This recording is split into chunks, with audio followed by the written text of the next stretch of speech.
aware of the warning from Maritime UK and many others that the Channel ports face gridlock if a transition arrangement for Brexit is not put in place urgently. So can I ask the Foreign Secretary, what is the point of a 20-mile bridge if there's going to be a 20-mile queue waiting to get onto it? I congratulate the honourable member for crowbarring Brexit into that question. I think most people will appreciate that the Euro tunnel, the existing Channel tunnel, is likely at the present rate to be full within the next 7 years. That's a very short time in the lifetime of a great infrastructure project. It is a curiosity that two of the most powerful economies in the world, separated by barely 21 miles of water, are connected by only one railway line. Of course.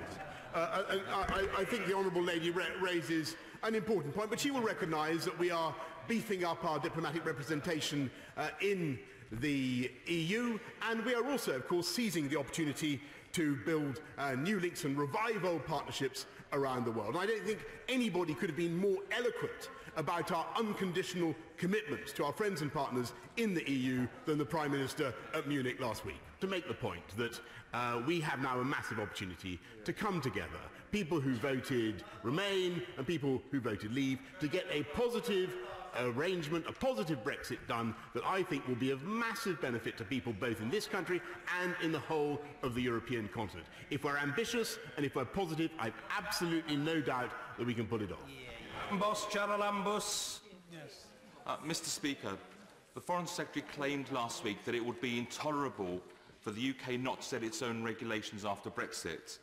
The next day, the Harvard Business School survey of UK importers and exporters said the last thing they want is to have dual regulatory burden with both the UK and EU rules to comply with. Can you tell us who's right?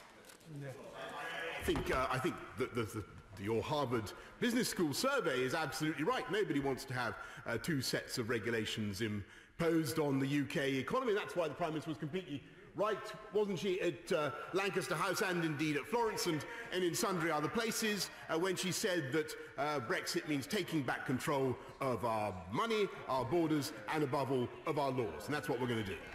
My honourable friend has hit upon the notion of a metaphorical fixed link, a great swollen throbbing umbilicus of trade between us. I won't say which way it is going, each side mutually nourishing the other. And I very much approve of the note of optimism that he strikes.